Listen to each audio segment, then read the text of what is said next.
Alrighty then, g'day guys and welcome! My name's Michael, I'm the Dead Aussie Gamer, and welcome to DAG vs. The Walking Dead, our Walking Dead adventure where I play the role of myself, trying to survive in the world of The Walking Dead, as if it happened, well, whenever we started this show.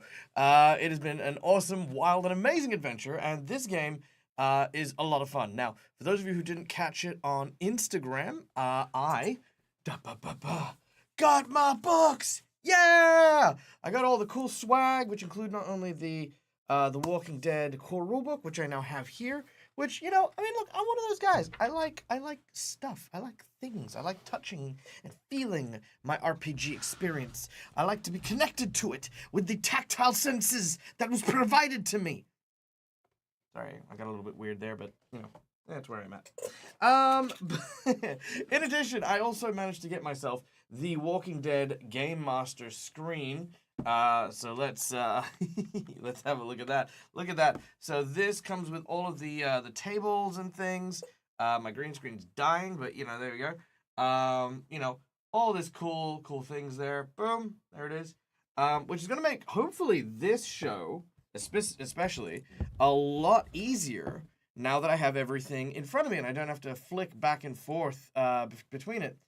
Hey, Seth, welcome in. I missed your review, okay, so long story short for the review, book is amazing. Book is exactly what you expect out of it. Reasonable size, not too big. Artwork is absolutely incredible, and the game system by Free League is always a treat. I've played Forbidden Lands, I've played the Fallout game, I've played a few others that use that same system, and it's good. It's a good system. It's a good game. It's fun. And if you're a fan of The Walking Dead, what are you waiting for? It's just freaking amazing.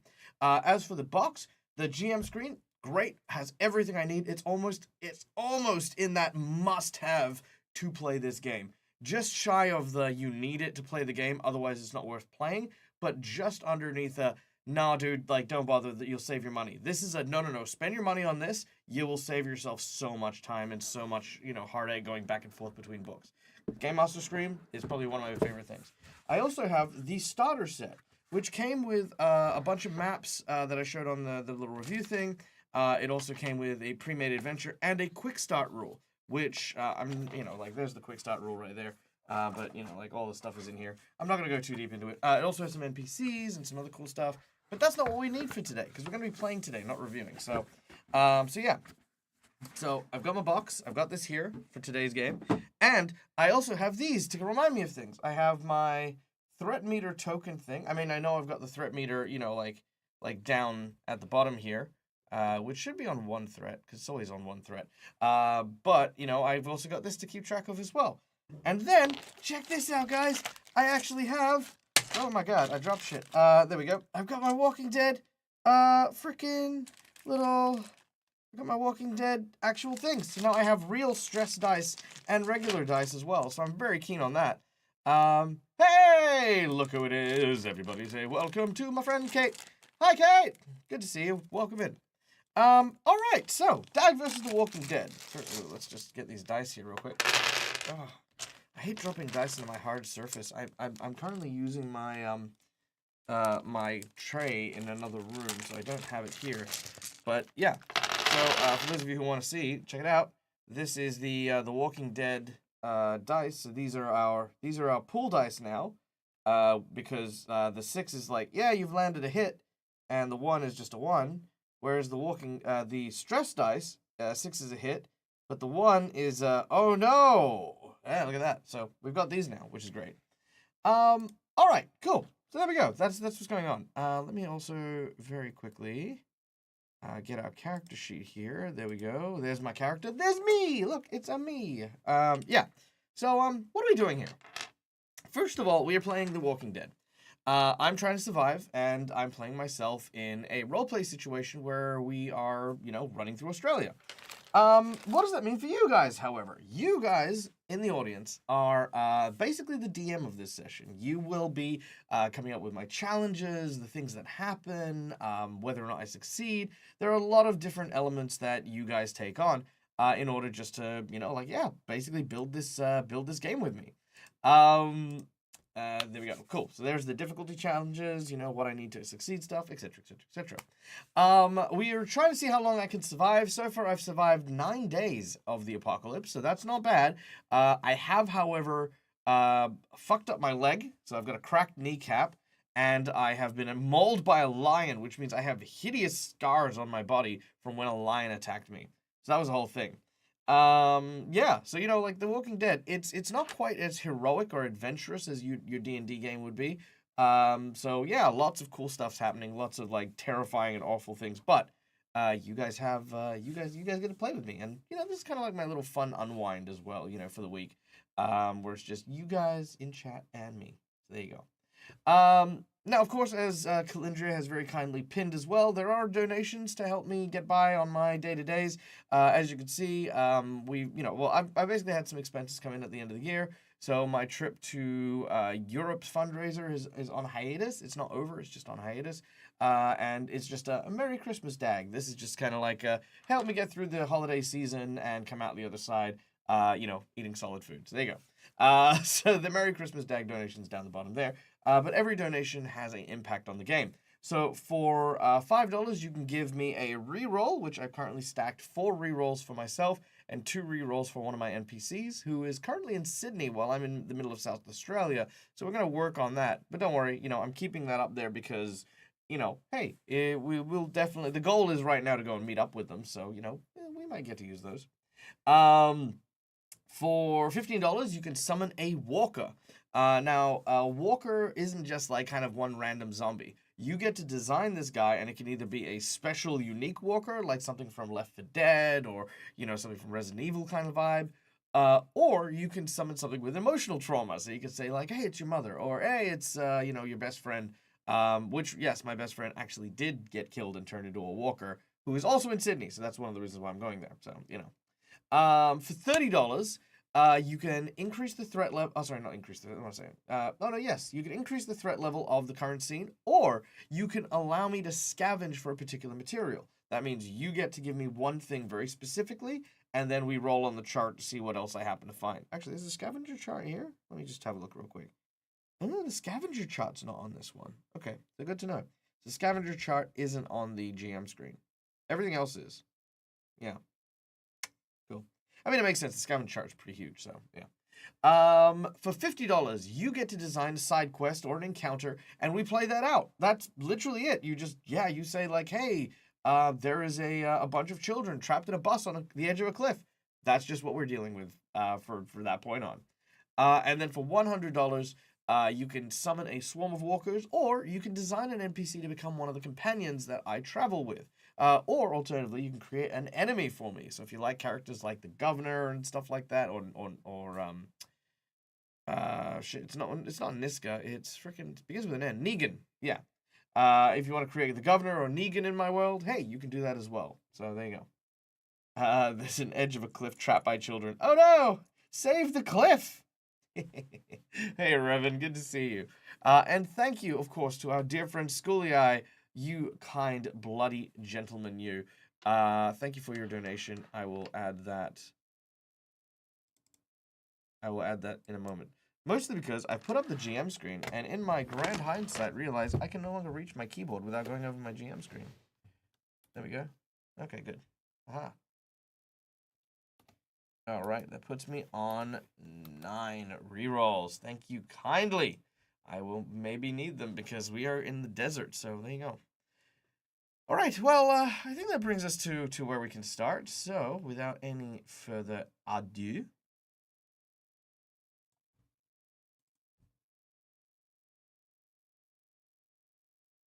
all right.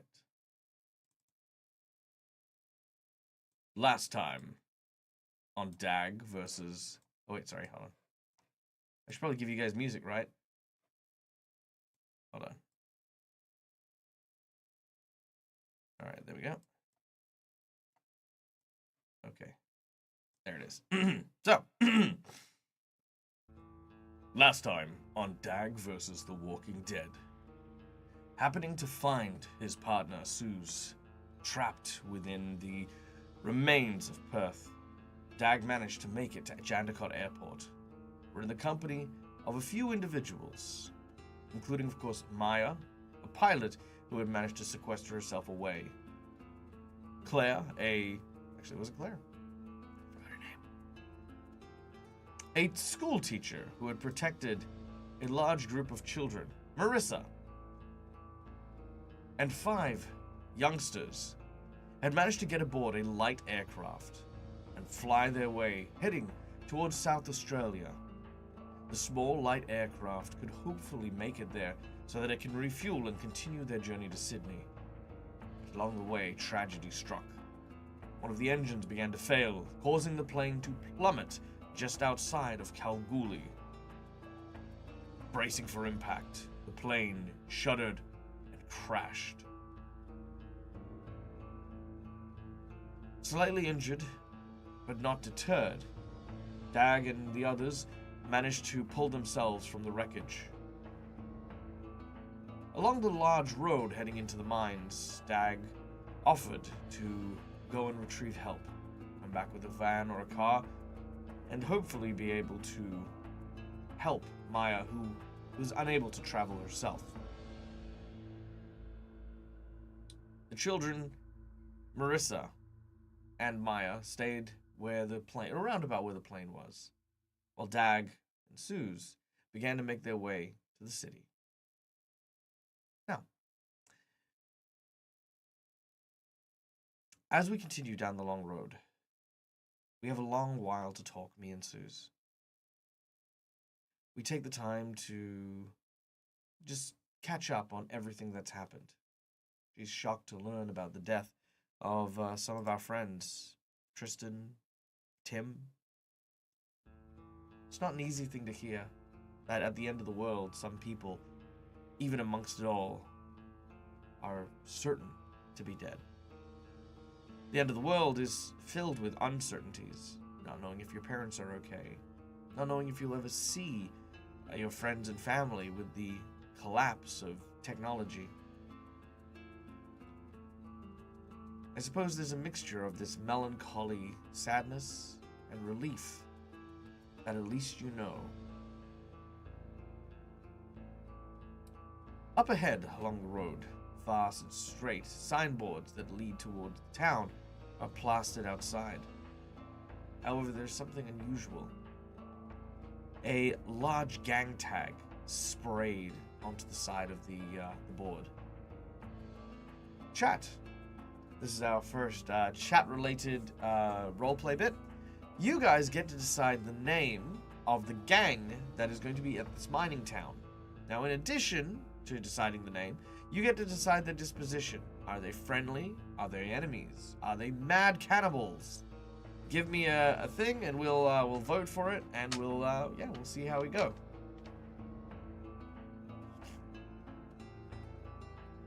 Suze looks over at the board, kind of passing off a rudimentary concern, but trying not to worry too deeply. DAG, however, looks at the sign and sees that it could mean danger. I have a look at my sword. Now, in addition, I'm going to ask chat, what kind of condition is my sword in? I've been using this pretty much since we went to the university, like ages ago. Like, it's been maybe 6 or 7 days of me chopping zombies with this sword. How does my sword look? Hey, Neil, good to see you, buddy. Welcome in. Guys, ladies and gentlemen, please give a big shout out and welcome to our friend Neil from Immersion Diversion, one of my amazing Patreon players on my channel. It is good to see you guys. What's my sword made of? It is made of, I imagine, like, tempered steel. So it is just, it is just it's not a prop blade, but it is kind of like not built as like a master sword or anything like that. A few chips needs sharpening. Okay. So yeah. Okay. I'm also seeing that these guys are going to be my foes. And I've got another one that says that they're the fire goats and they're neutral. Ooh. Didn't you kill one of them last time? They'd definitely be unfriendly. Yes. They ambushed us and we did end up killing one of them. So they're probably unfriendly.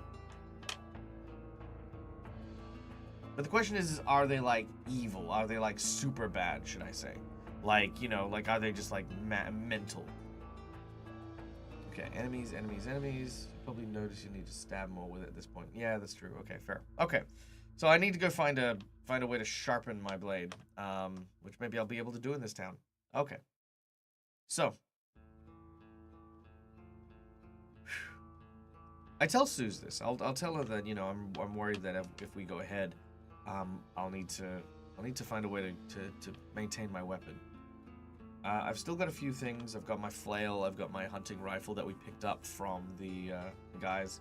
But I think we just need to be really careful. We need to just take our time and not draw attention to ourselves. Suze agrees, and so we are going to try and sneak around. We're going to try and stealth. So stealth here is 3 agility. So 3 of my dice here. Plus 2 stealth. Oh, maybe that's what I should get for Christmas.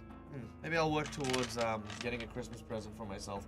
I'll maybe see if I can get a dice camera. That'd be kind of cool. Okay, here we go. Oh, actually, you know what? I can totally do that. Yeah, if I had a dice camera for the Walking Dead thing, I can hang this here now. Okay, there we go. See? Boom. Okay, so dice number 1. Nope. Nope. Ooh, 1 hit. Nope. Okay, so 1 hit in terms of stealthing. Okay, cool. Ooh, I like this. This is kind of cool. But yeah, I'll definitely look at maybe getting a dice cam. Yeah, I'll get it. See if I can get a dice cam. I messed everything up. There we go. Okay. Oh yes, and indeed, happy Hanukkah to those who celebrate. Yay! Happy holidays, happy whatever, you know, whatever you celebrate, doesn't matter. Happy day, happy Saturday, Friday, whatever. Okay. So with 1 success, Suze and I managed to find our way to like kind of the edges of the road as we're making our way forward towards the town. We are not so far unnoticed, but that could change. Off in the distance, smokestacks rise from a small mining town. Signs that maybe there's someone there. The walkers aren't overly in this region. It's too far away. But the town itself? Well, that's a different story. This is the only sign of people for quite a while. So we need to be careful. Tread cautiously. Stepping forward, the first thing that's noticed is a couple of cars that are kind of made into almost a rudimentary sign, parked smashed against each other against the road, saying, "Fire Goat Territory, get out." There's barbed wire that runs between them and over these cars. You can also see some very large, almost like mining vehicles as well, that have kind of been put into a very offensive kind of stance. It almost looks like a contingency plan. Should the barricade fail, people can drive these massive mining trucks and literally no zombie is going to stop them.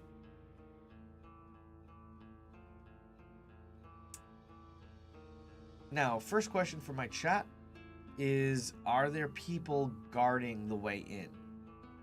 Or or do they not expect people to come through, so there's no guards? What do you think? Guards, yay or nay?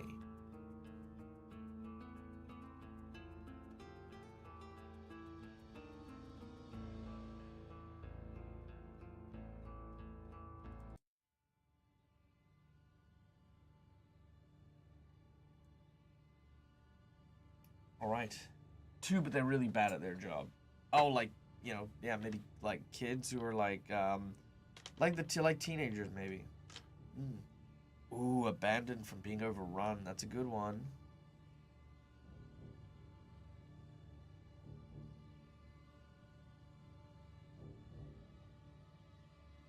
All right. I do like the overrun and one person who's hostile. Okay, here's what we're gonna do. So in this town, the fire goats were wiped out. Apparently there was a mining accident. A ton of the people in the mines were killed. Became walkers, attacked them a few days after they had established themselves. So maybe a day or 2 ago. So it's very fresh. There's only a handful of them, which is what drove so many of them out, which is where they met us. in the town, there's maybe like 1 or 2 people who are on guard. But the town is in disrepair. They're hiding. So, what's the nearest town? The town is called Kalgoorlie, and there is no such thing. If you want to look at the map, Kalgoorlie, let me do this. Hey, Scarlet, good to see you. Thank you so much for lurking. I hope you also have a wonderful day, you beautiful human, you. And send us a message. Don't be a stranger. So that's how you spell Kalgoorlie. Yeah, we should catch up. It's been a while. All right. And sorry if I don't catch up. It's just yeah. I'm always doing stuff. I'm always busy. Okay, here we go. So, I begin to make my way closer. There's a single guard. One teenager. I look to Suze and I say, "What do we do?" Suze looks at me and says, "We should kill him before he sounds an alarm." I'm a little taken by that, but I aim my gun nonetheless. Then I stop. No, I haven't gotten my way here by killing everyone that I've come across. We do need to ambush them, though. I give Suze the hunting rifle and tell her to cover me, and tell her not to shoot. If she does, we might alert the others. I'm going to try and take him out in close quarters. So, I'm going to start moving. Stealthing as I go. So 1, 2, 3 agility, 2 stealth, and I lose... Oh yes, that's right, my cracked kneecap, dang it. I'm going to lose 3 dice. I'm going to count for that. I'm going to lose 3 dice for my cracked kneecap. So I need to succeed on 2 checks here. I want to, but what's time? Strange paradox. Yeah, 2024, so much work to do. Sending love, though. Yeah, no. Absolutely. 100%. Yeah, absolutely will. Back to the books. Woo! Good luck! Got about it. Okay, here we go. Okay, 1 success. It's not bad. This guy is not really paying attention. He's unguarded. I mean, it's in the middle of nowhere. He's more looking at what's inside the town than what's coming from outside. I managed to get up behind him. I take out my sword. And I twist around, using my blade to try and catch him off guard.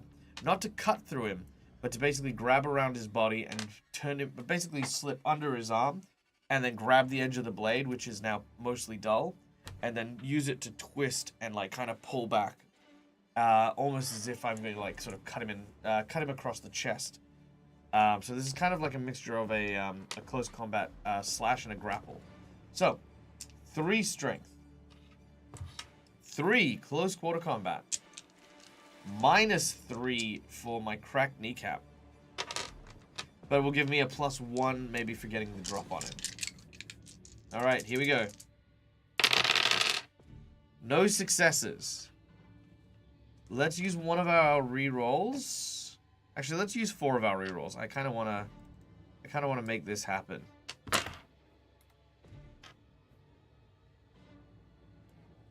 I'm gonna get 1 shot at this, and honestly, with 4 dice, let's see it. Come on, come on, come on! That is not it. Okay. Shit. Okay, well, that's it. Yep. So, I rush up, and I try to grab hold of him. I do not manage to land purchase. He turns around and suddenly sees me. He attacks me. That's what he does. Now, what does he have for a weapon, guys? Does he have a gun? Does he have a club? How does he attack me?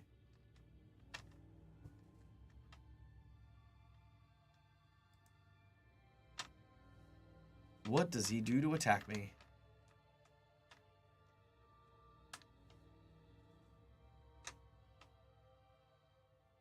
A chain? Like a bike chain or like a heavy chain? It probably makes sense if it's a heavy chain because it's the mining camp. Cricket bat. Oh, cricket bat wrapped in chains. Yeah, no, that's the ticket. Not basic, not powerful. Yeah, heavy chain. Oof. Yeah, okay. So he's going to swing at me, which means I need to dodge. I need to defend. So that is 3 agility, 2 mobility, with a -3 for my cracked knee to avoid getting cracked in the head by this cricket bat and heavy chain. Okay, that is 2 successes on 2 dice. So I'm gonna take that as a dodge. So he swings and I dodge back, and he looks at me and he's like, "Where did you come from?" And then he comes at me again. This time, jeez, what am I gonna do? Well, screw it. Okay, I'm gonna pull out my handcuffs that I've got, and I'm gonna try and use my. I'm gonna drop my sword. I'm gonna try to use my martial arts to try and catch the club as it comes through, and twist it to like handcuff his hands behind his back. Okay, so 3 strength, lost 3 because of close quarter combat. No extra bonuses. Let's see how we go. Oh, Schooly Eye, you bloody legend! Thank you so much. Maybe? I don't know. What's that? What does thank you mean? Okay. 1 success. Is 1 success enough to handcuff this guy? Chat, you get to decide.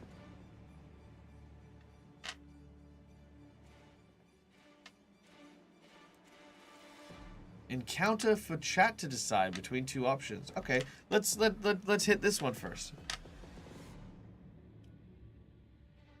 Probably? Yes. Nice. Okay, cool. So he swings the bat downwards, and as he does, I twist my body to the side, making it narrowly miss me. I could hear the sound of that wood and steel just cutting through the air with just that force he's using. But unfortunately, he's putting all of his body weight into it, so it's less accurate but more powerful. As he swings it down, I carry that momentum, grabbing his wrist and pulling it downwards as I twist and slack, hit the handcuff onto one side, twisting it around, bang, grabbing his other hand and putting it through. I basically twist it around, and I now have him in these handcuffs. He starts to yell and scream quite loudly. Now, Schooly Eye, miners from the nearby mine run in chased by walkers. Okay, that's 1. What's our second encounter? Also, welcome in, Kiwi. Good to see you.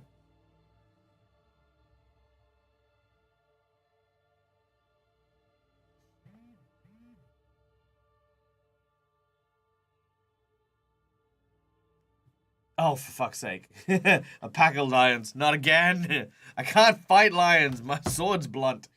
Alright. Faint on the wind, there is the sound of cheerful music and smoke from a large campfire. Oh. What type of mine is it? I think it's an iron mine. Hold on. Let's see. What kind of mine is Kalgoorlie? Yeah, I think it's an iron mine, but it might not be.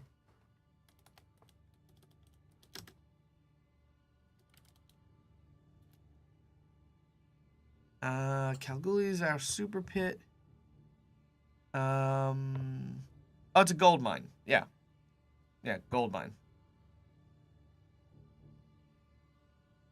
Yep. Gold mining is what they do.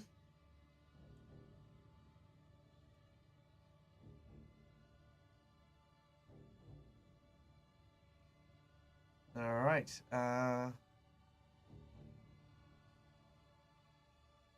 Okay, let me do a poll here in chat for Schooly Eye's options here. Like I said, I'm just trying to reach over everything. New poll.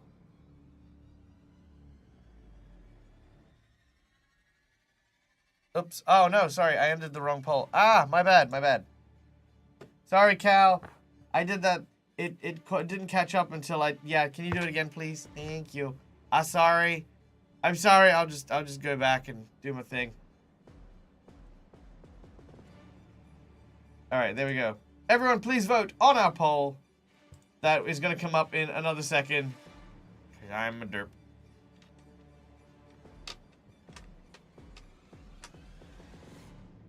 Well, I mean, technically speaking, if you had people who were working in the mines, it could be like the person who's in charge of the mine, their mindset is like, don't tell anyone about the apocalypse. Keep the town running as per normal and just be in charge, So it's not so much that they're mining during the apocalypse, but they think that it's mining time. Like, that's just what they're doing, you know what I mean? The poll will be up in just a second. Thank you, Callie. My bad. Yeah, gold is also tradable. Absolutely. And maybe, some people are dumb. Some people are just straight up like, oh yeah, no, I'll get gold, that I can use that at the end of the apocalypse.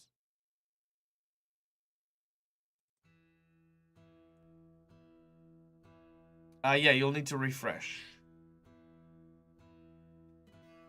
Yeah, cool. Okay, ladies and gentlemen, let's find out what our poll says.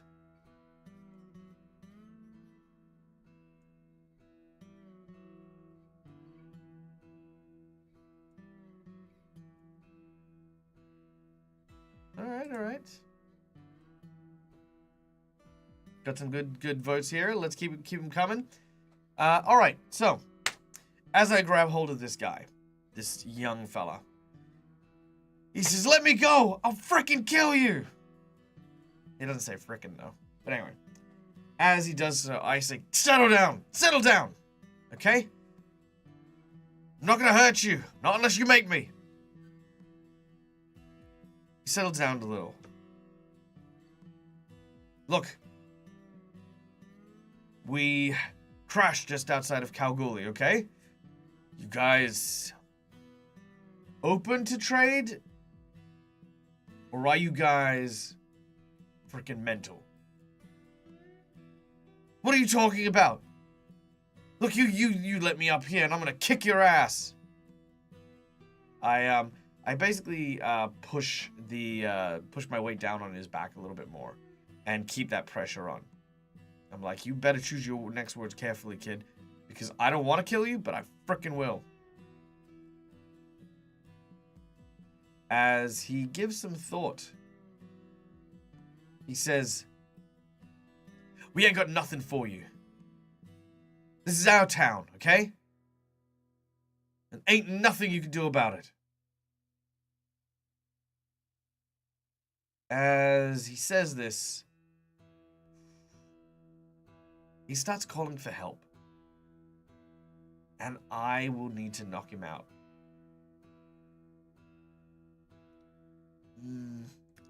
Roll for wits, you say? Alright, let's see if I can convince this kid. Well, it'd probably be empathy more than anything else. So 3 empathy, and let's go with manipulation. So that's just 3 dice. Let's see how we go. Can we convince him to help us out? Okay, that's 1 success. So he'll turn to me and be like, yeah, he'll probably turn around and he'll be like, "Look, I can't help you, but if you head into the town, you can. Just head up and talk to." I need a name. Give me a name. Who's in charge of this town? What's the name of the guy in charge?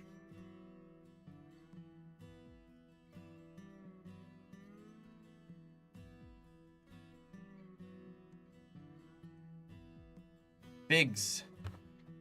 Like that.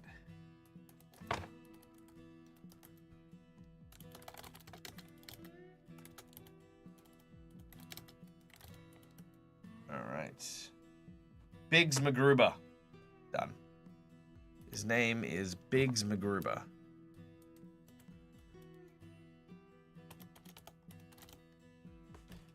Maybe talk to an old mine boss, also leader of the town. Yeah, I think that's pretty much it. I kind of like the idea that these guys are trying to, like, keep the town itself.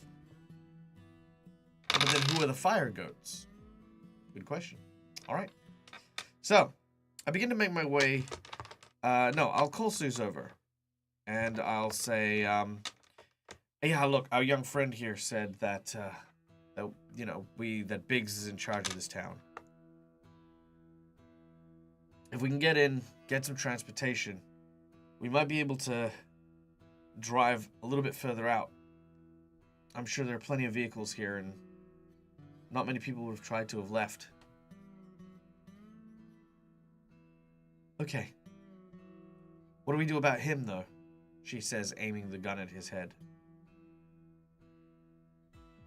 As long as he stays quiet, we don't need to do anything about him. I'll tell Suze to stay here with the kid. I don't really want... but I can't fight on my own. Ooh, I like that. Yeah. Julia, yeah, that's a perfect one. Okay. Oh, I need to rest for another day for my knee to get better.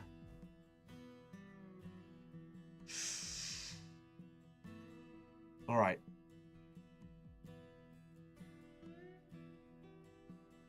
Let's watch for the day. I want to get as much information as I can about this place before I go in.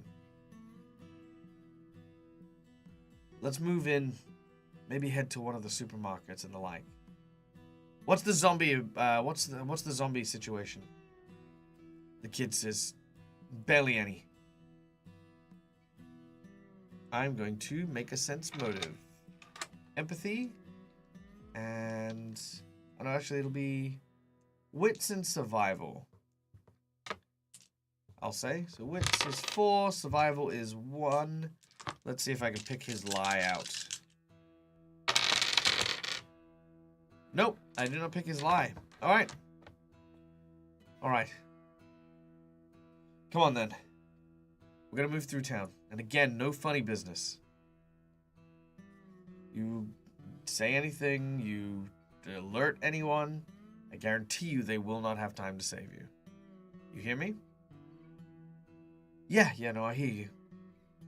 Goddamn freaking shit. Starts muttering to himself. Suze points the gun and leads this kid from behind as we begin to make our way towards the town. Now, this rural town itself has maybe 2 strips to it. Along its main access road, there's a small series of stores, places that one would buy, food, drinks, etc., etc. It seems as though, for the most part, the town has been shut down. Like, there's very little here. Most people during the day are in the mines working hard or in their houses. As I go through this town, I start to notice a couple of signs of, I guess, the zombie apocalypse. Broken windows, torn sheets here and there, draped over various entrance points to buildings and the like that weren't quite safe enough for the zombies. The smell of decay, that kind of old, dried blood, is a very familiar smell as well.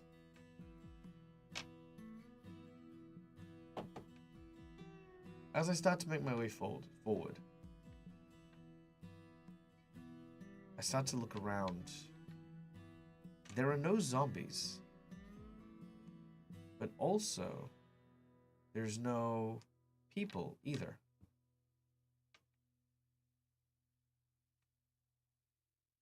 Hey, look, listen. If you want help, okay? The Biggs, the mining boss, the guy, the foreman, he's my dad, okay? Just don't hurt me, and I'm sure he'll help out. I look at the kid. So, what you're saying to me is that I've gone from a, coming into town and asking for help to a hostage situation with the leader's son. Great. Love that. So, where is everyone? Well, they'll be down in the mines. They're working the mines? It's the apocalypse. Why would they be working the mines? well, you know, Dad, he just wanted to give everyone hope. He wanted to make sure that they all, you know, just knew what they were doing and, like, you know, like, had a goal, I guess. But, you know, it's not what everyone wants.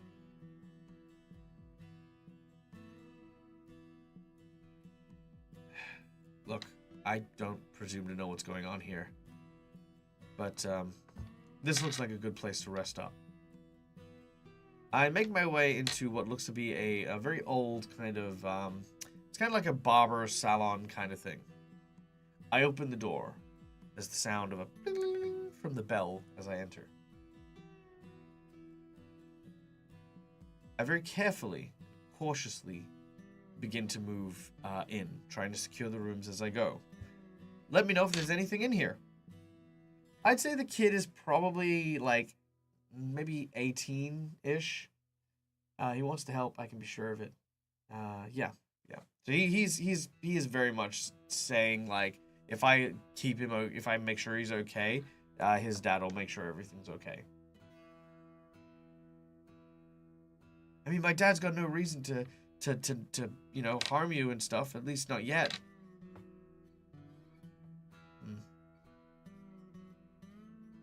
Alright. Well, again, you don't give me a reason to, and I'm not gonna hurt you. But you try anything, we're gonna have a very different situation. I look around, and I'm gonna begin to scavenge. So, a scavenge check. 4 for my wits, 2 for my scout. Let's see what I find. I find nothing. Absolutely freaking nothing. No successes on my scavenge check, which makes me sad. Alright. Do I find any walkers? Do I find any walkers?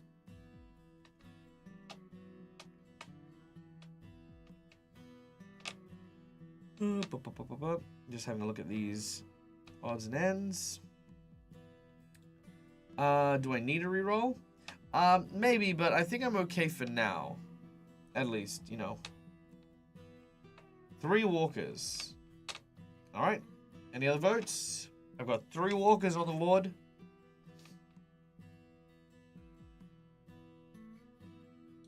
We'll up the threat level. So there are walkers close by. Yes, and 3. Okay. So, 2 walkers and a badger. Nice. Well, do we ever figure out if he's lying or not? Oh, did we ever figure out he's lying? No, we didn't. So, this kind of checks out.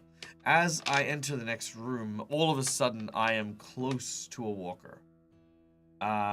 I was keeping stealth, so let's see if that stealth check is still going to work. So 3 agility, 2 mobility, with my cracked kneecap. No successes. I was not stealthy enough. The walkers are upon me as we go to threat level 5. Walkers are within arm's reach. All right, the walkers are within arm's reach. Let's change up our music here.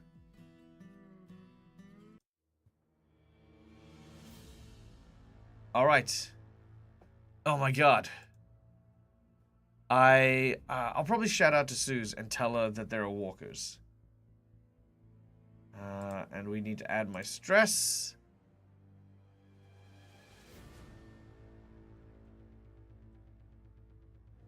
All right, there we go.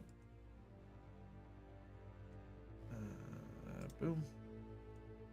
There it is. Stress. Add that there.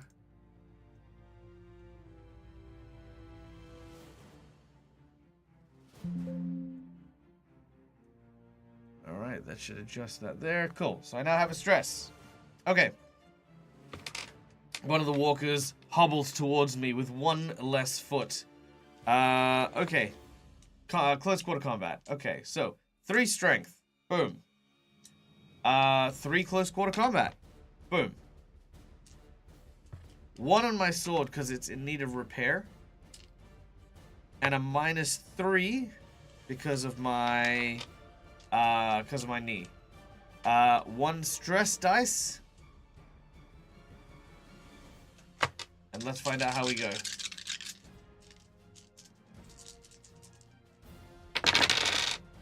Okay, 1 success. So of the 3 walkers, 1 of them is cut down as I turn around and I sink the blade into its shoulder. Now, normally it would cut all the way through, but this time it does not. It hits him and it lodges. I'm going to say that with 1 success, I do manage to stop that walker, but my blade is caught in the bone. As I look around, I'm like, dang it. I try to pull my blade out. The other 2 begin to walk closer as well. Suze is going to take out the hunting rifle and fire. As she does so, 1 of the other walkers just goes down. Bang! This sound hits off. I'm just going to roll just to see if, like, no, it's fine. Yep, just goes off and Suze manages to wang it straight in the head. Head explodes. As for the last one, I'm going to whip around and grab my dice flail. So it's basically like this leather bag that has my spiked heavy iron dice in them. And I start swinging it around. It's been a while since I've used this one. So this is, again, 3 strength, 3 close combat, -3 for the, -3 for the, cracked knee, +2 for the dice flail, and 1 stress dice. No successes, but no failures. I'm going to use some rerolls here. Oh, actually, let's roll and let's get an extra dice for Suze helping me out. No, she doesn't help me. All right, I'm going to use 2 of my rerolls.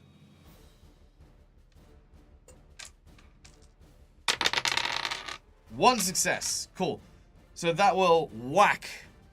Manage to strike and take out the walker here. Now, in terms of attracting the walkers,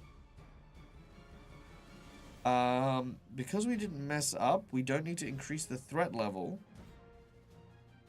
All right, but how many walkers in this place are attracted by the sound of the gunshot? What do you guys reckon? Now, this town is supposed to, well, according to the kid, doesn't have too much.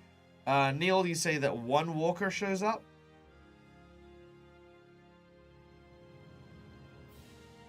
No walkers show up. Oh, there was just 1 that was attacking me. Okay, so it hasn't drawn any other walkers in. Alright. OG says 2. Rock says 3.5. 3.5.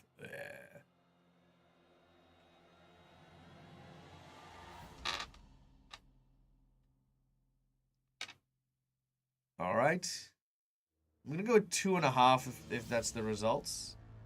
Or maybe just 2. I'll maybe go with 2. Alright. Yeah, actually 1.5. Yeah, we'll do the torso. So one of them is just a torso crawling towards us. Kid starts to panic as he recognized them and didn't know that they had turned. Oh, I like that. Okay, yeah, the kid has started to panic. He started freaking out. I don't even have time to ask them what's wrong, as what appears to be 2 teenagers as walkers make their way towards me. Again, exact same thing. I'm going to use my flail and try to hit them. The kid says no and reaches out and rams into me. So what I'm going to need to do is, I've got 3 strength, 3 close quarter combat, 2 on my dice flail, 1 for Suze having helped out. However, I'm going to lose 3 for my cracked knee. I'm going to lose 1 for being rammed by this kid. And I've got 1 stress dice. So a total of 6 dice in total. Alright, let's see how we go. Oh, damn, that's a good one. So that's 3 successes. So, That is of the zombies that have come in. This kid rams into me. I kind of push him back. He smashes up against one of the salon tables, and as I take the flail, bam! I hit one. I then grab its body as the other one tries to bite me. I lift it up into the way so it's not, and then I use the body to sort of twist to the left, and wham! Slam the leather pouch once again into the jaw of the second. As the torso grabs onto my leg, however, I very quickly kind of go into a golf swing, hit it up in the jaw, and then follow that down with another smash. And I keep hitting these ones in the head. Suze aims her gun, and I gesture for her. No, no, no. We'll draw more attention. As the kid hits the table, something clatters to the ground. Not sure what it is, but I heard. But yeah, something does clash to the ground. I breathe deep.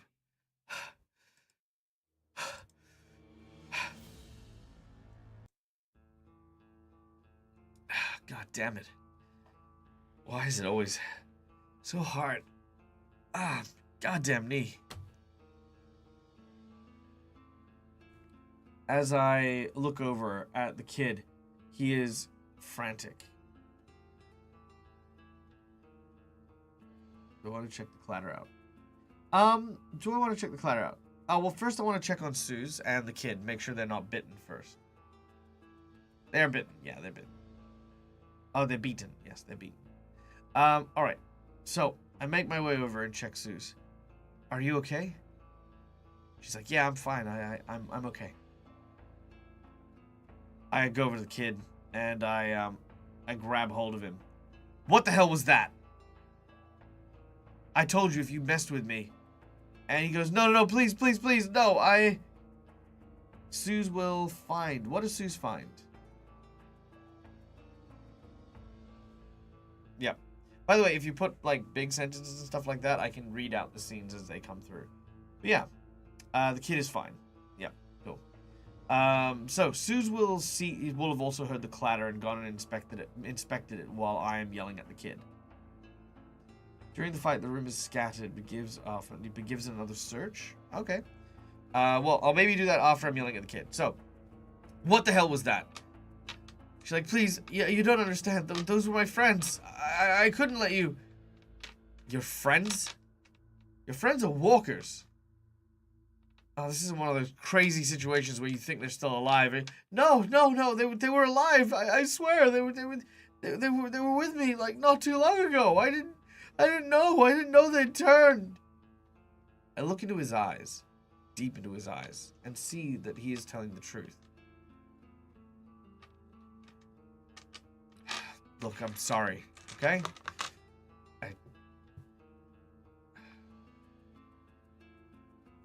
It happens. But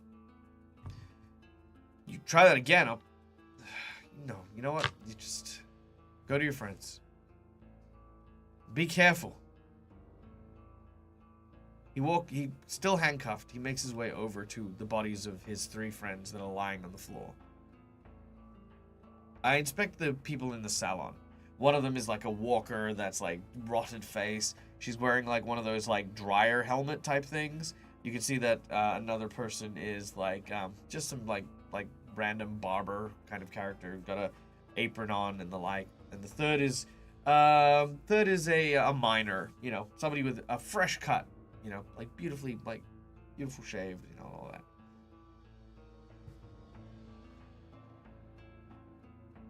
Suze goes over to the sound of the clatter and retrieves whatever it was. Not sure what it was, but she retrieves it. It's a half cut. Ha! Love that. Okay. I'm gonna move the chair of the salon, like one of the hair cutting stations, over to the door and barricade it. I then look for what I can to make this just kind of makeshift defense while we rest for the night.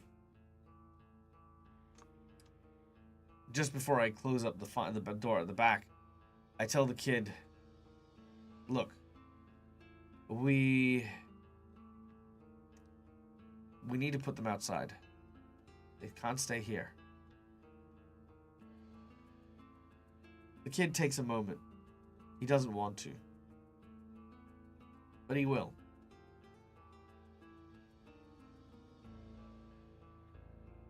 Grabbing hold of them, I drag the bodies outside and leave them in the alleyway at the back. You can't leave them here. Please, we can't just leave them out there. Look, that's all we can do for now. Okay? Once this is settled and once we talk to your dad, we'll sort something out, okay? But for now, we need to keep you and us safe. Kid is just in, like, fighting off tears at this point. Hey, Christina, good to see you. Also, I loved the story in Discord that you sent. I haven't had a chance to talk about it yet, but, you know, I have read it. It's very cool. Okay. So, night rolls in. It is cold, but I don't want to start a fire. I don't want to alert people that I'm here. I rest, I recuperate, and I talk to Suze about the plan tomorrow. Now, Suze, when she found the clattering noise. Now, I do want to ask this, Seth, did you have an idea for this, the clattering noise, or were you just saying clattering noise and then hoping I came up with something? I mean, I can, but, you know, the clattering thing is usually if you prompt something, generally speaking, if you've got something to prompt, I'll lean into it.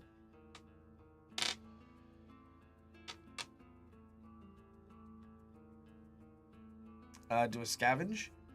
We did a scavenge when we what you said earlier, clatter. The kid hit the table and there was a clatter.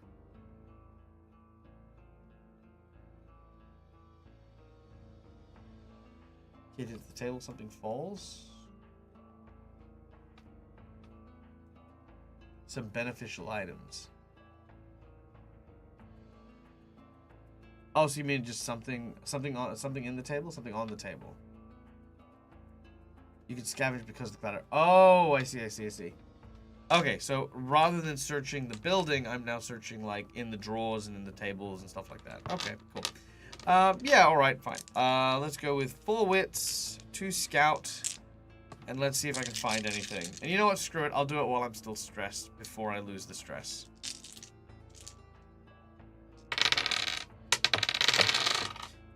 All right, that is 2 success. Okay, so with 2 successes, could I get everyone in chat to roll a exclamation D6, please? And we will find a couple of things. Here we go.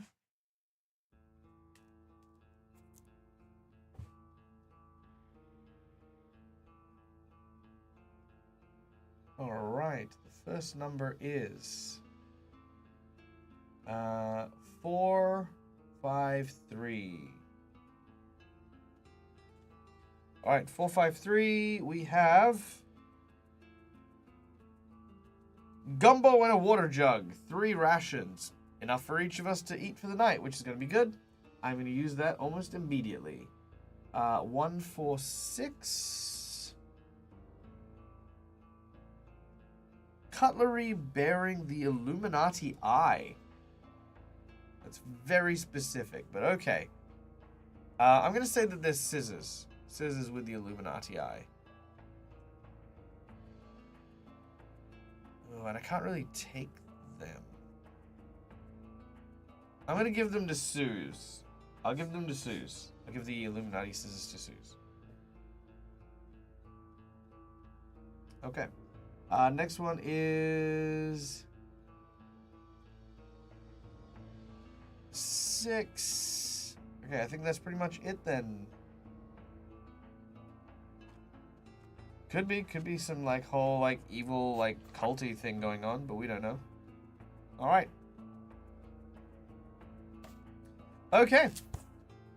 So, we find the rations. And it's like kind of like in like a little fridge, like at the back, like it's like kind of a break room. Opening it up, we eat, we rest, we take a breather, And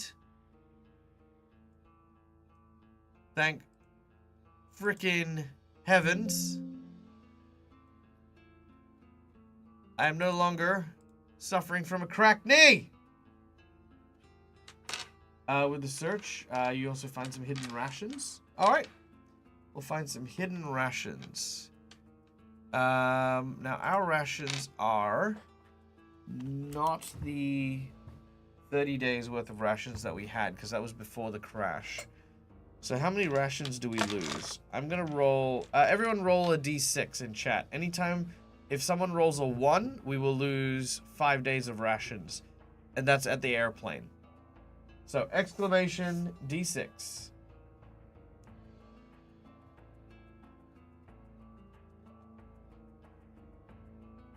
Alright, we lose 5.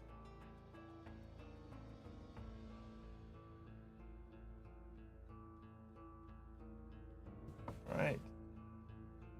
That's okay. Alright, so we're still not bad. Okay, so that's... So we have 25 days worth of rations still available to us, which is alright.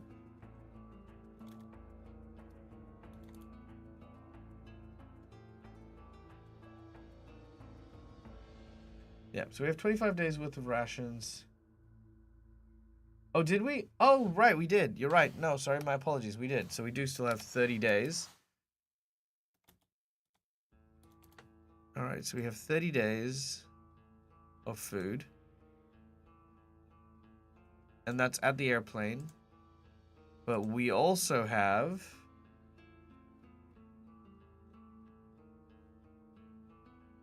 Yeah, we also have 2 days worth of rations here.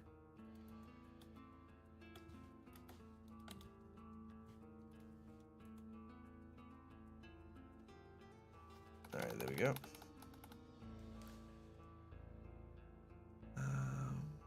And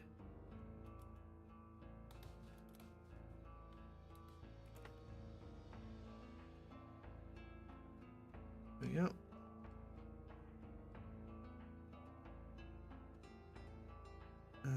Where is it?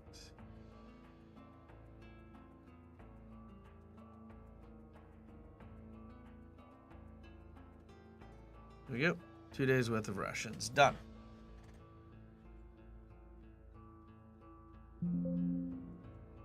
All right, saving that.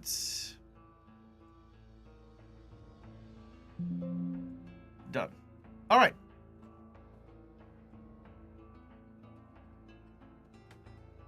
The others are so the 30 days rations are in the airplane. So that's what we have.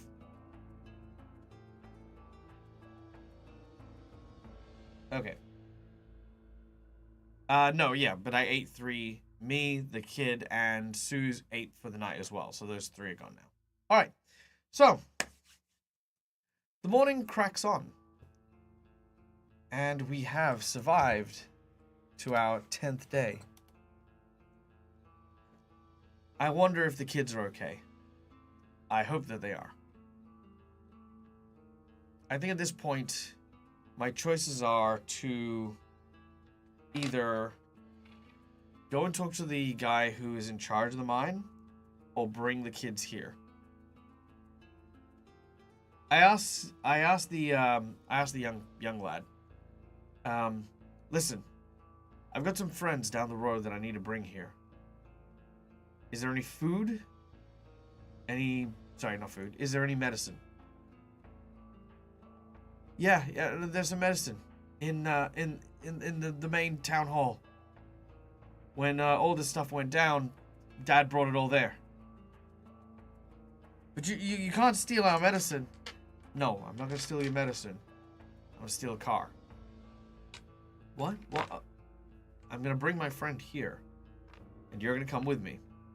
Because if your father decides to shoot at us, I'd like to have some leverage. The kid looks very alarmed, very, very concerned about this twist and turn of events, but will nonetheless comply, still being handcuffed and the like. I make my way out and begin to look for a car. 4 wits, 2 scout. 2 successes. Thankfully, we do manage to find a car. Not too far away, with petrol in it.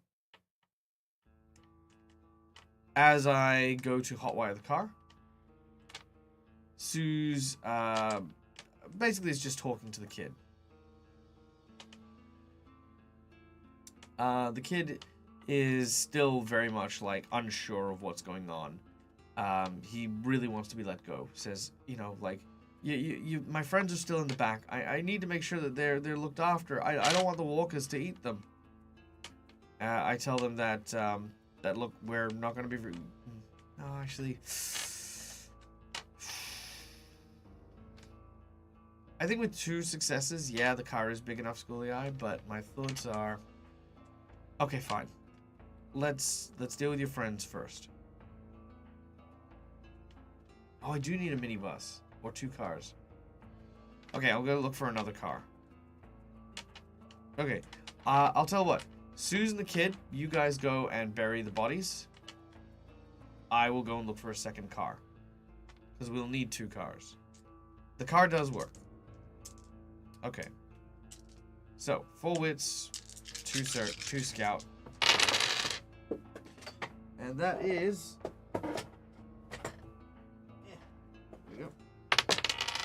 1 success. So we find a car.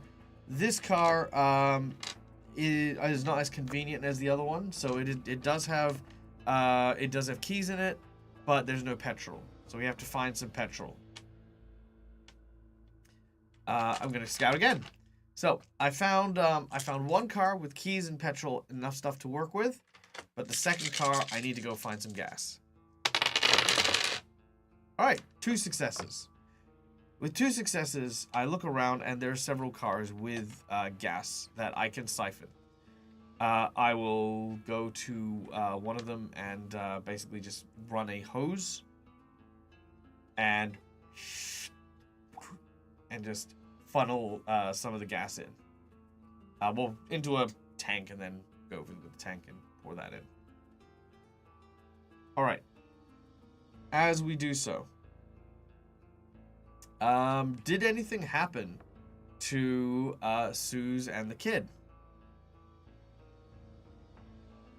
No, this is just the whole town itself. So right now, Christina, we're in a mining town. The mining town hasn't really got too much use for the cars since the apocalypse, right? So there's just a bunch of them that are still parked where they used to be and parked where they were. A stray dog approached them. Something small happens.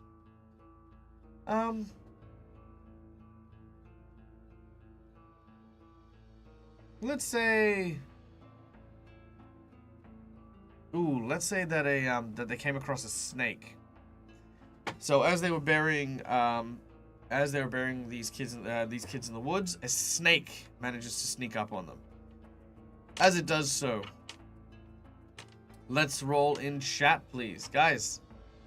Let's oh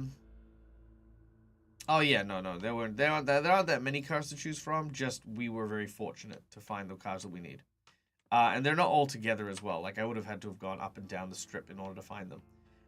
Now, everyone in chat, roll me a d6.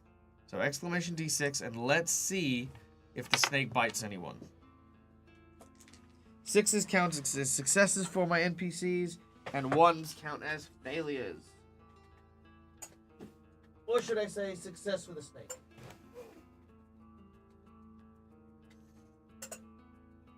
All right.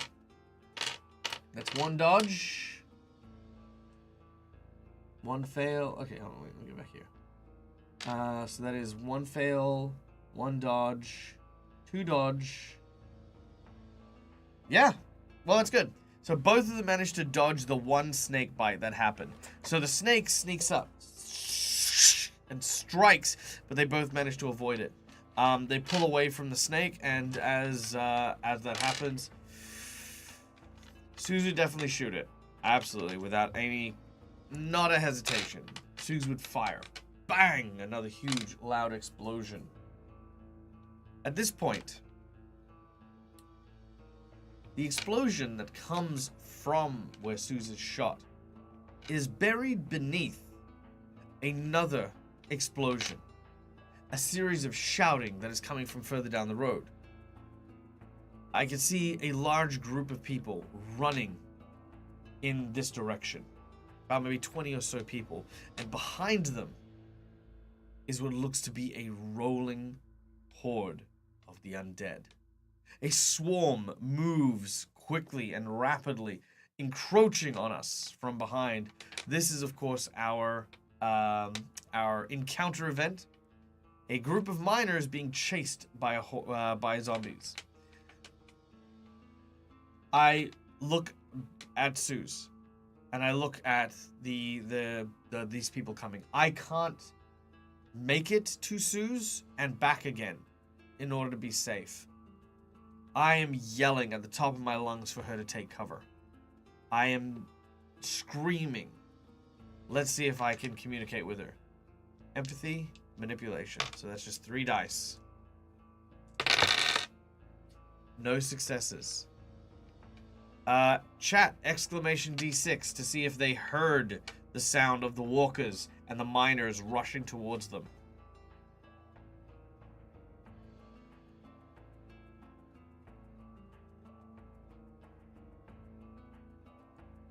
Let's see.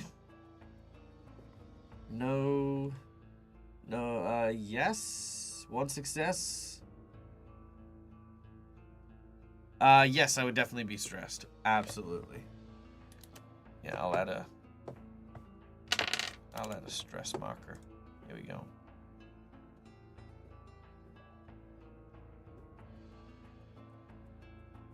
This would definitely be stressing me out. There we go.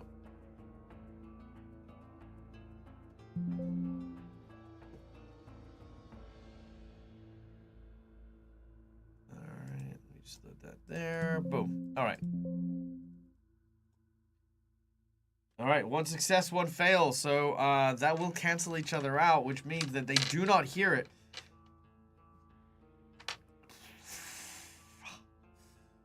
Oh. Okay. I get in the car that is working.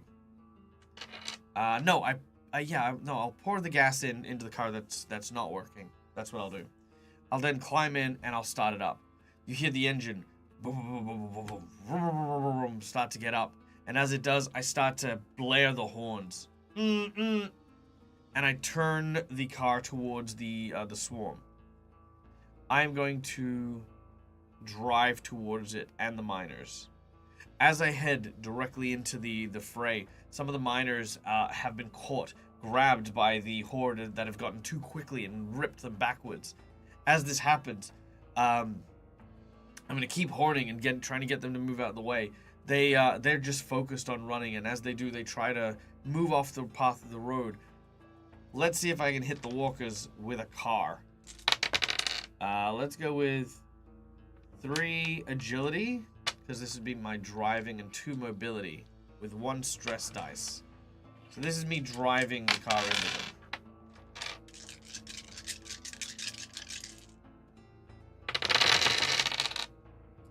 No successes, no failures.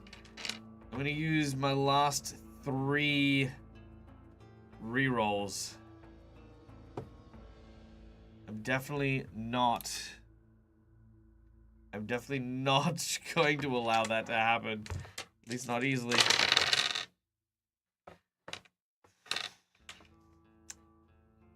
So my luck's apparently vanished. Okay. The walkers are not slammed into by my vehicle. As I rush forward, they land and roll onto the bonnet, and then they grab onto the windshield. I am blinded by the lunging and hissing of these zombies as they reach around to try and grab at me through the windshield. The cracks and the creatures in front of me make it difficult to see. I am trying my hardest. 4 wits and 2 scouts to try and see the road in front of me and try to drive somewhere. I definitely picked the wrong car. Yeah, for sure I picked the wrong car.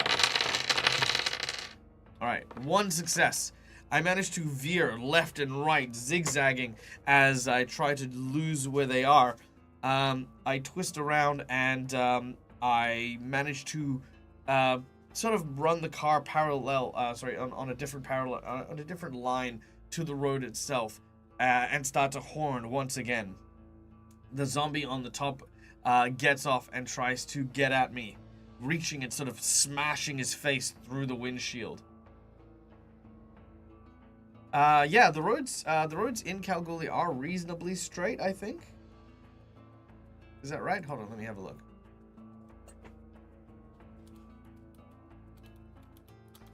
I think I had a look at the map before. Yeah, so we're on Hannah Street right now.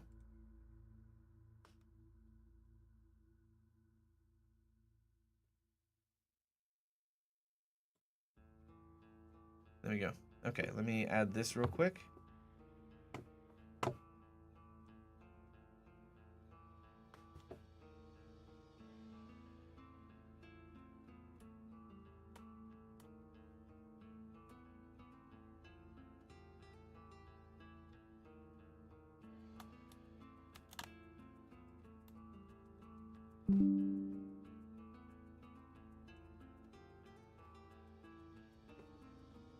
All right, there we go. And let me just save that.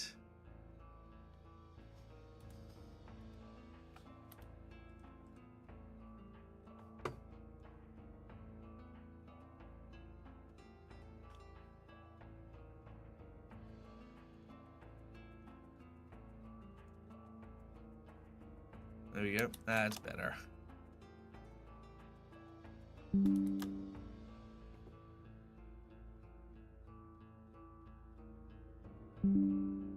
Boom, there it is. All right.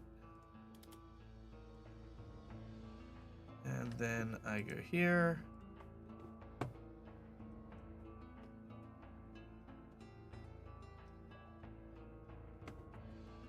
All right. Here is our map.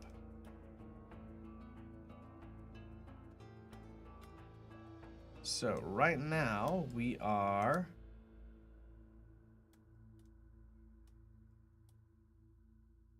probably around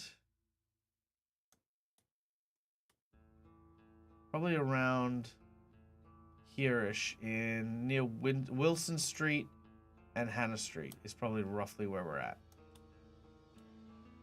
So yeah, it is a pretty big long road. Okay.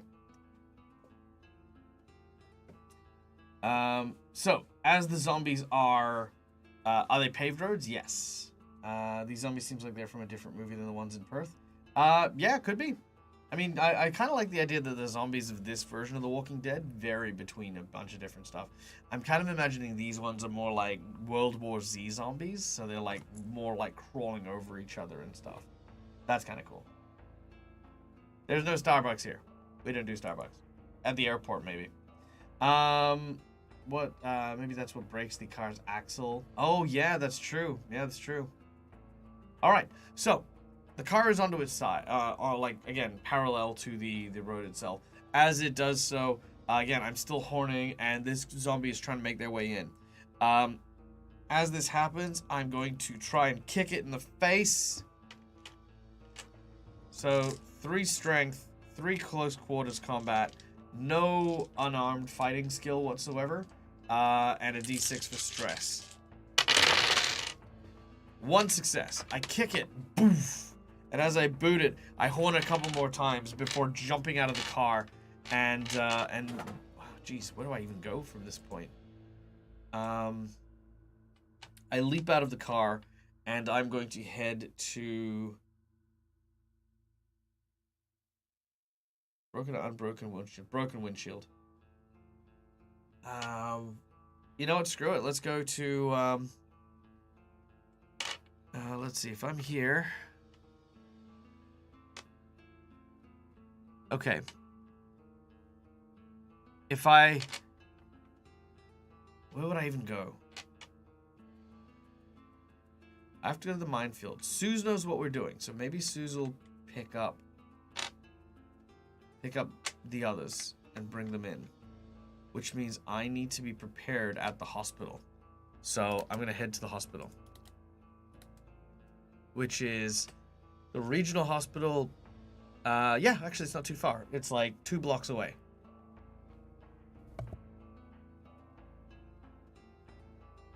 Okay. I turn and I begin running to the regional hospital. Bolting down the road. Zombies moving through. Is this your bit to promote Australian tourism? I mean, hey, it's... Yep. I mean, look, if you want to go and visit Kalgoorlie, it's actually quite beautiful, and the super pit is stunning. So, yeah, 100%. Good old Aussie tourism there. Okay. So I passed by a few of the various stores and the like, and eventually hit the suburb. The lots of buildings, lots of apartments tend to be in this area. As I get and I run through it, I'm still seeing this sense of abandonment.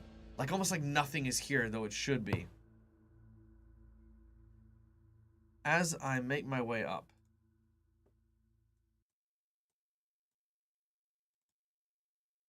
all of a sudden... No, that's not the one. Here we go. All of a sudden, I come across what looks to be a terrifying sight. A wall that belongs to one of the apartment buildings, covered in what looks to be these severed hands clinging to the walls itself. It creates an almost like flesh-colored mural on the side of this building. As I gaze up at it, I mean, it looks like someone's nailed a bunch of hands to the wall. But that's when I realize something. I realize this very quickly. These hands start to crawl and move. And start to move like a swarm towards me. A swarm of severed hands continuing to chase me.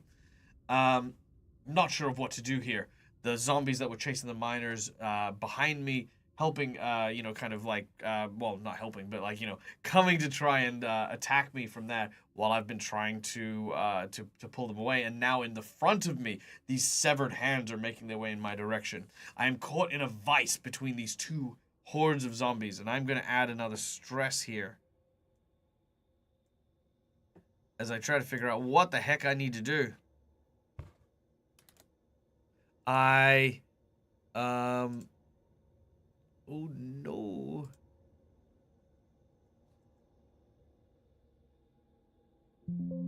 Alright, do I need a hand? I definitely do.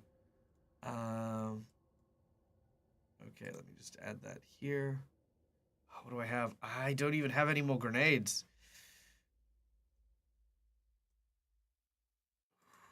Okay. Where do I go? Where do I go? I am going to... Alright.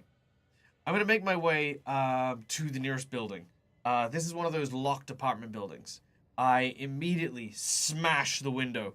I use my sword to do so, and as I do, I crash into it. I roll onto the floor, I slip on some of the glass, but thankfully, because of my jacket and, you know, the fact that I use my sword and not my flesh to open it, that's what happens. I go to the elevator and I check for power.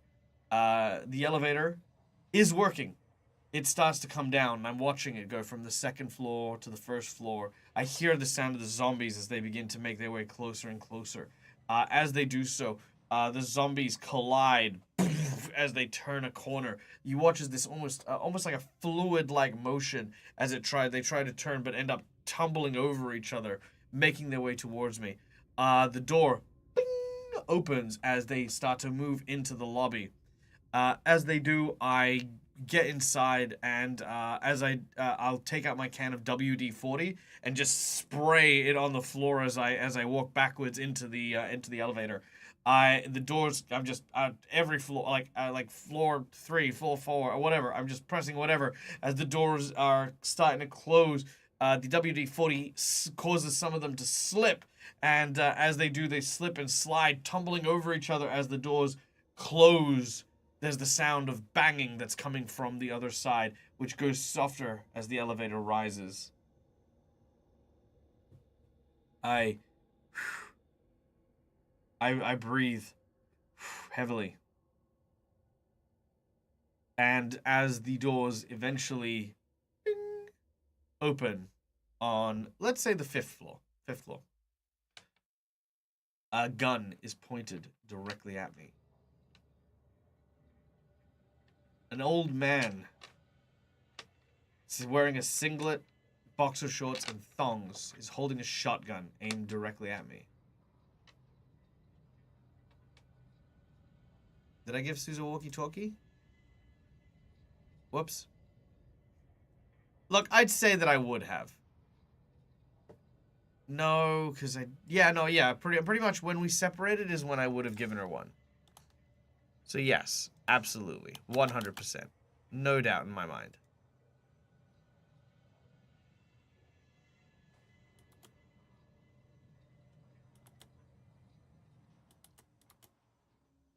Yeah, no doubt in my mind, Suze has a walkie-talkie. Okay, done. I've added that in.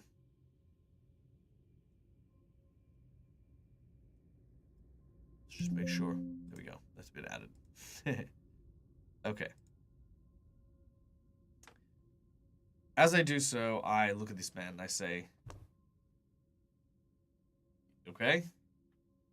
If you wanted to shoot me, you would have done so already. So what is this? What's happening here? The old man says, oh yeah, listen, this is my apartment and you're getting the fuck out of here. Otherwise, I'm gonna blow your fucking brains out. Look, there are walkers downstairs. I can't get out of here even if I wanted to. You could fucking try. Take the fucking stairs if you have to. I don't care. This is my place, and you can't be here. I am just assailed by the sense of smell that is coming off this guy, and I turn and I say, look, man, I can help you out, okay? I have food. I have supplies. I didn't need your food and supplies. I got plenty of them myself, but I've only got enough for one. So you know what that means. You've got to shove off.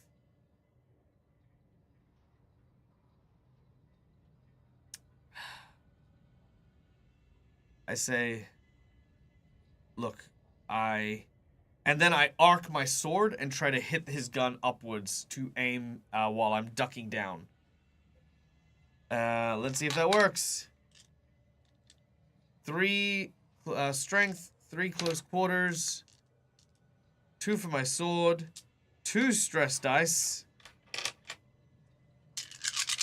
As I swing this sword upwards with 5 successes. This is, however, the last straw, because the one failure on one of my stress dice came up.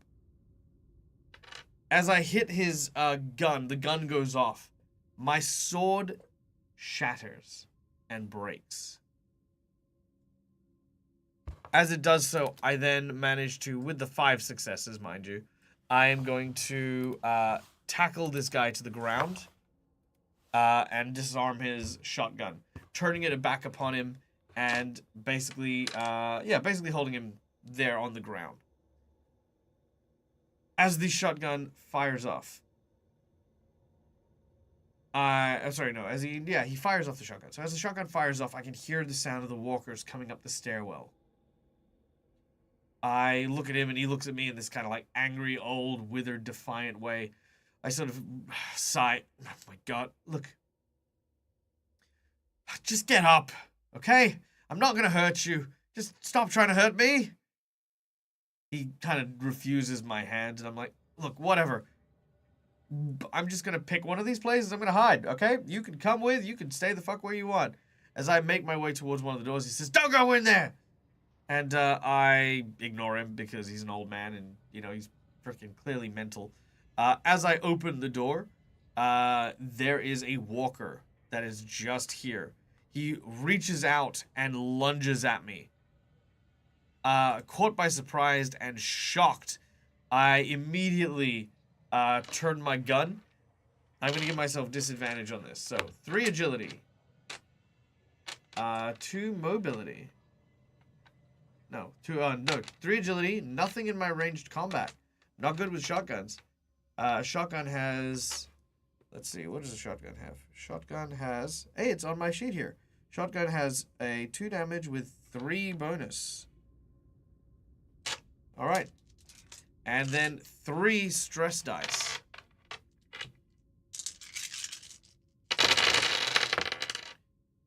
No successes, 1 complication. Alright. This is bad, guys. This is bad. Alright. The walker attacks. Can I get chat to roll exclamation D6s, please?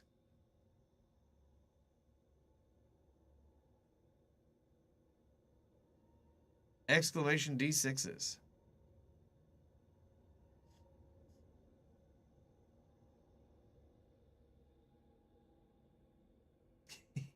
I'm glad he sounds like a real Aussie.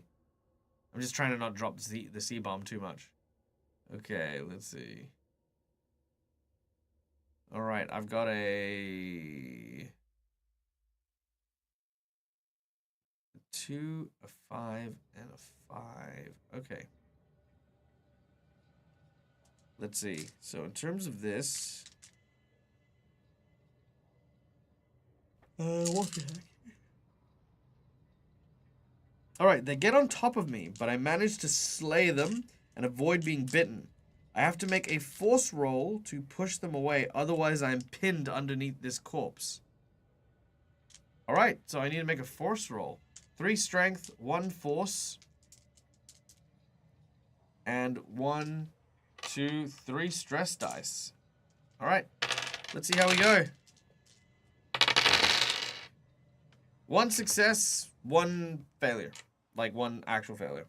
So, because this is that, I do manage to force the zombie off me, as it's like, basically when it comes through, I was like, holy shit, and I like smash its head with the back of the shotgun, but it falls on top of me, pinning me with its corpse. I managed to force it back, but the old man comes back, grabs the shotgun, and aims it back at me. But here's the question. What does this old man do? Chat, you decide. What does the old man do once he gets his gun back?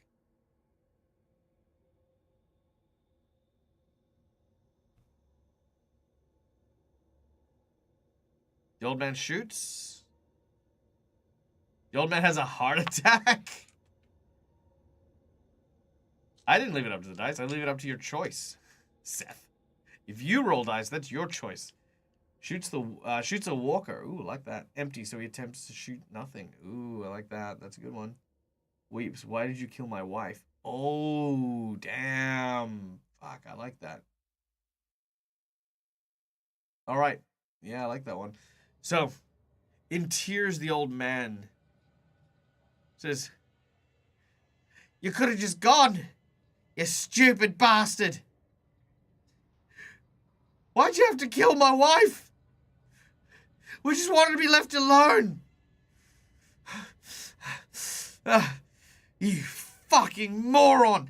And he, click, shoots the shot. And I'm going to roll 1 dice to see if we live or die. Actually, you know what? We have a do or die coin. Let's do that. All right, guys. Here we go. It all comes down to this. A 50-50 chance. This old man versus the Dead Aussie Gamer. For the whole game. This could be it. This could be the end of the day. Does DAG die on day 10? Maybe. Maybe. I will say this. I'll say this. Because I know that a lot of people enjoy this show. If we do end this show here, as in if this is the end of DAG, that is okay. Remember, the game was how long can he last? And hey, you know, playing a generous run, that would be it. If we do continue the Walking Dead series, which I'm very keen to do next year. 1, I might do a version of it where we invite a special guest every week and we play together. Or 2, we could continue as Powers for sure. But the other thing I was thinking of is we could do a like kind of almost like a what do you call it? Like a persistent world Walking Dead, where we find another person and we run them through like what happens for them. So like I might be like, hey, Rob, come play with me, or hey, Dredd, come play with me, yada yada yada, and then we do the Walking Dead with them. So yeah, we might do that. So don't worry. However, because I know so many people love the Walking Dead series that we're doing right now, there is going to be a new reward on offer today for the do or die coin flip. Okay, the do or die coin flip. A $10 donation will force a reflip no matter what gets flipped.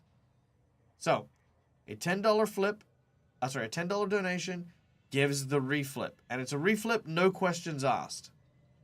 So here we go. All right. Hello. That's me. Okay. So here's the coin. I want you guys to see my hands. There's no funny business here. Okay. So, and if it lands, it has to land on the table. That's the other thing. It has to land on the table. Okay, here we go. Okay. Hands are still here. Still see my thumbs? All right.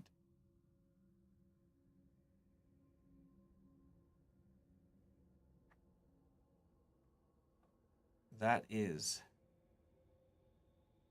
the do. All right. Which means, as the old man cocks his gun and fires it, unfortunately, he is out of ammunition. The gun clicks with that satisfying sound of life for me, as there is no ammunition left. You thought it said die. Yeah, that's true. That's true. It's a cool little coin. I do like it. It's I'm glad I got it made with the lovely people over at Wooten Forge. If you haven't checked them out, by the way, guys, there's an Australian company that does like bespoke dice boxes and coins and the like, and they're called Wooten Forge. Highly recommend them. Go check them out. Great company of amazing individuals. So yeah, there you go. All right. And they helped make the and they did help make the Dead Aussie Gamer dice. And I'm sure if you asked about it, I'm sure they would ship you one. There you go. Yes, that's die. You can always tell die because die is also the cracked dead skull with the trees, and the do side is has D20s for eyes and coins everywhere, and he's celebrating. Yeah, there you go. All right, so gun goes off. Click. As I with both dice. I'm sure you could. I'm sure they do it too. They're such good people. All right, as I push the body off, I just grab the gun off him and I like throw it to the ground. I know he's distressed and stuff, but I then grab hold of him and I pull him into the apartment and slam the door. Just in time as the door to the stairwell bursts open and walkers begin to flood into the corridor. They start to move around, searching. I pretty much put my hand to my mouth and try to hush him up.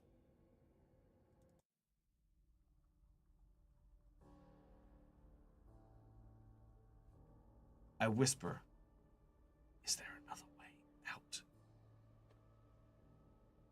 He turns around and he whispers back, "No. No, there isn't. All right, we need to work together if we are going to survive this. Do you understand? I don't wish to die here."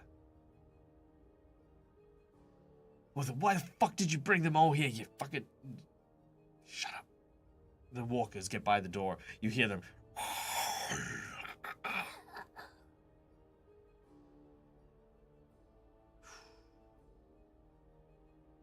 Okay. Oh yeah, my thing. Thank you. I will update that in a second. Okay. I'm gonna go over to the window and look outside. see if I can see anything that can help us climb down from the 5th story of this building. Looking outside, it has one of those open door balconies that you know, you can kind of see that there are other balconies off in the distance. You can see that a lot of people have hung like SOS or please help us signs over the edges. And there's several pipes that lead along the sides of the building. The nearest pipe is about 2 balconies across. If you want the walkers to jump, $15 donation, and that will give you a jumping walker.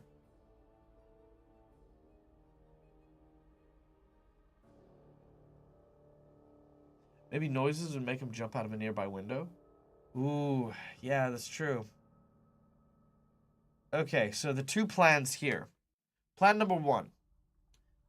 Climb between us across 2 different balconies, and then potentially drop down via the like sort of rain pipe that's there. Or 2, go to the edge of the corridor, like scaling on the outside, and bang on the window and have them run out the window for the and have the walkers run out the window. Well, my knee's not messed up anymore. But I am on 3 stress.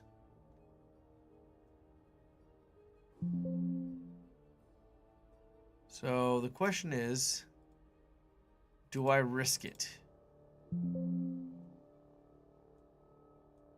At this point, I see the hands kind of trying to crawl underneath the door.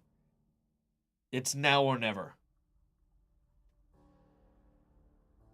All right. I do have help from Suze, that's true. Okay, I'm going to try and lure them out the window. That's what I'm going to do. Yeah, I'm going to try and lure them out the window. I make my way out into the balcony. Okay, there are... chat, roll an exclamation D6 for us. Let's see how many balconies I need to cross. How many balconies do I need to cross?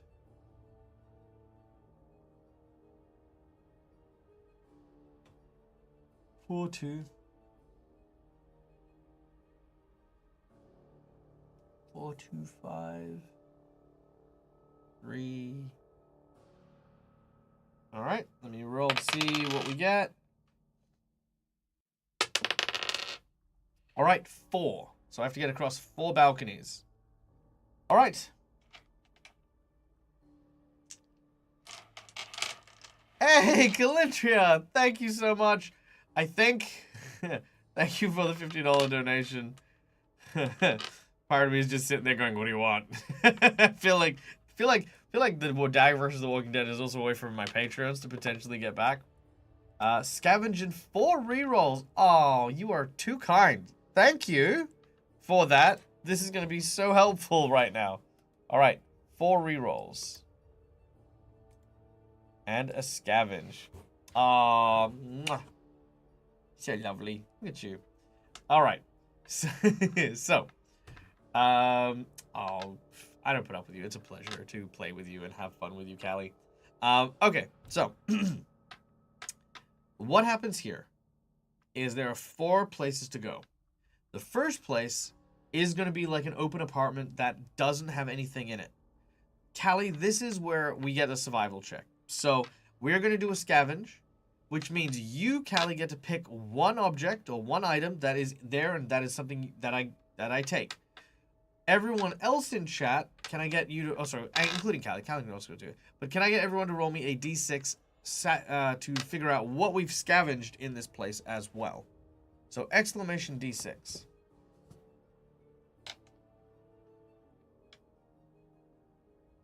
All right, we have a 226 and a 4-6. Gonna get 1 more. Oh, it could be anything. You can give me a gun. You can give me a hockey stick. You can give me something funny. You can give me like a I don't know, like a nuclear missile. I don't know. It's one thing of anything. Preferably something that makes sense. Can I get one more D6 in chat, please? Oh, a new sword would be amazing. I'd love a new sword. Okay, so the first one is a 226. So 226 is... one ration. So some canned tuna. And then we have... 4, 6, 3. Actually, we'll go with Marcus, because Marcus's one didn't count. So 4, 6, 2. 4, 6, 2. A newly killed goose. Worth 6 rations. Damn. Okay, so that is 8 rations that we found here. But a whole freaking thing. No, that's perfectly fine. You want to give me a grenade launcher with 1 grenade? Yeah, 100%. I will 100% take that. Okay, let me write these down real quick. So...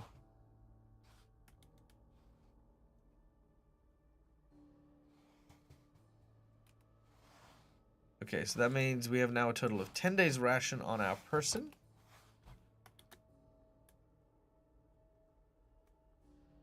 Alright, there we go. So 10 days worth of rations on our person. And a grenade launcher. The goose hit the window. Yeah, fair. Alright, grenade launcher. Turducken? Could be a turducken. I mean, it was, like, you know, not New Year's. It was, frickin' Thanksgiving not too long ago, so yeah. Fresh cut goose, eh? Which is very impressive given that we don't actually have geese here, but, you know, a fresh goose, I guess. Okay. So, grenade launcher. What the fuck does BP even mean?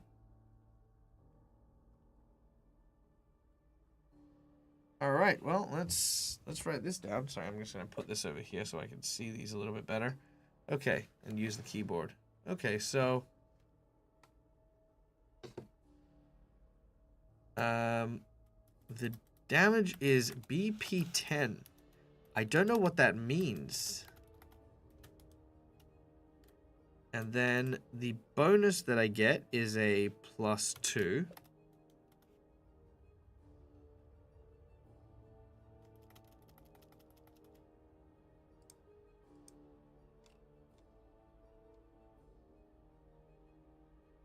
Sorry, I'm just trying to write this down. I should really change my font again, because the font that I'm using for my character sheets doesn't use numbers.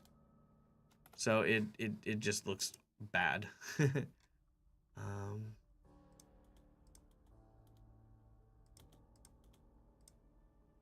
there we go. Okay, so DC10 to BP10. Still no idea what that means.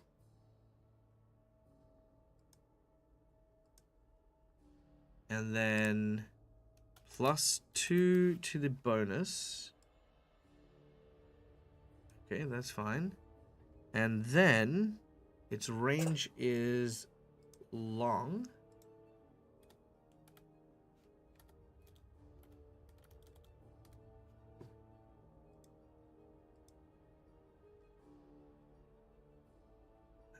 There we go. Range is long. There it is. Okay. Its encumbrance is 2. I guess it's bodily poop. Yep, there you go. We found a gunplay manual so I could shoot better. That'd be cool. Base power? Blast potential? Yeah, let's find out what BP means. Alright, weapons. Rocket launcher. Where's Astralis when I need him? Oh, I love the smell of the book because it's brand new and it smells amazing. Here we go. Damage and healing. Yada, yada, yada. Critical injuries. Blast power. Okay. Explosive weapons. When something explodes, it hits everything at short distance from the impact point. Explosions have a BP, or blast power. Roll the number of dice equal to the blast power. Each success means 1 point of damage to all targets. Blast power roll cannot be pushed. Successful mobility negates all damage from the explosion. Ah, okay. So the damage to all targets is 10d6. Have I been doing damage wrong? Hold on. I might have been doing damage wrong. Hold on. Because right now I've just been using damage as, like, how... Oh, no, that's been fine. Okay, never mind. No, I have been doing damage right. Just the damage on this one is weird. Okay, cool. Yeah. All right, cool. So that's an explosion for you. Yeah. All right. Yeah, BP is like splash damage. Cool. 10 rolls, successes to hit. Okay. Cool, I have a rocket launcher. I'm gonna keep that. For sure, I'm keeping that. So let's just save this. There we go. Thank you to our dear friend Callie for giving me a grenade launcher. Frickin' massive pew pew. Alright. Grenade launcher. Alright. So, I've made it across from our balcony to the next balcony. Thanks to our lovely friend Callie and their amazing donation. Balcony number 2. Agility, mobility, and 3 stress.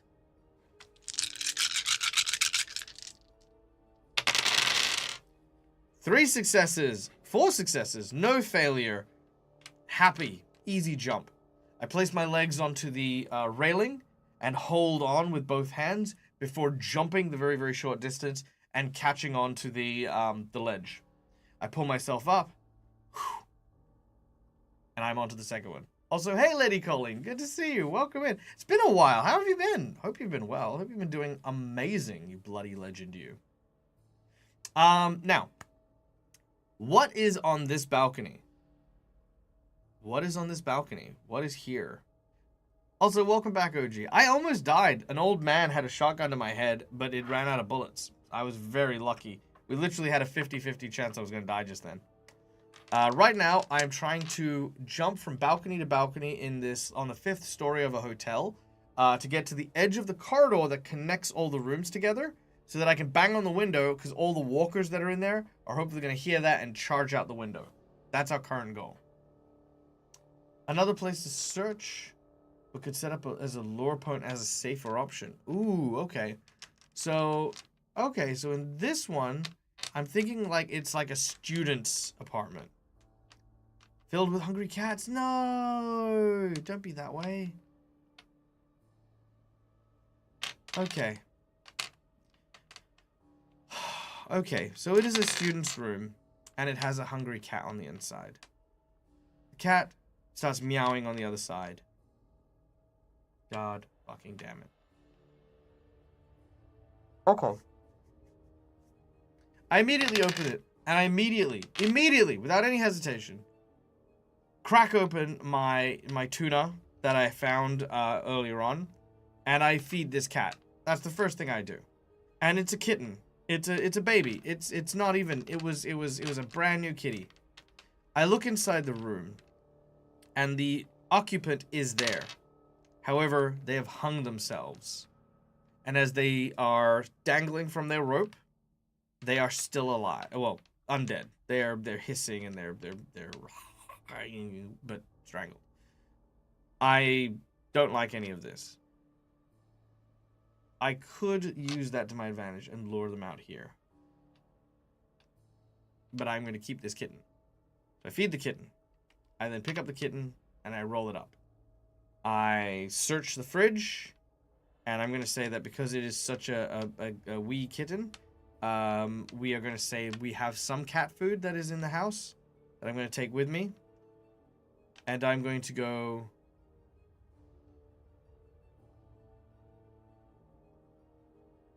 I'm going to go back. No. Push forward. I've got 2 more rolls. Let's do it. Mobility, jump. I can do it. I can do it. 2 rolls. Let's do this. I leap. 2 successes to the next panel. I am 1 balcony away. What's on this balcony? I'll name Kitty later. Right now, I'm just need to focus. So basically, my pants are tucked in, my belt is tightened, and Cat is inside my shirt, like kind of in a little pocket next to my skin.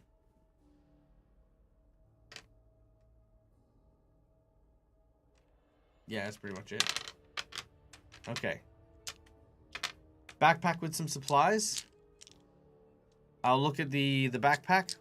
I won't even question it at this point. I will just sling the backpack over my shoulder, which will reduce my dice by 1, I'll say. It's added extra weight. Plus the kitten, you know. Alright. Last check. Here we go. 3 successes. I leap over onto the last balcony. What is on this last balcony? Let me know. This is the final balcony. I can now reach the window to the corridor. Oh, we'll inspect the backpack next time, because we're coming to the end of our game. What's on this balcony? A zombie? Nothing? We got 1 call for a zombie.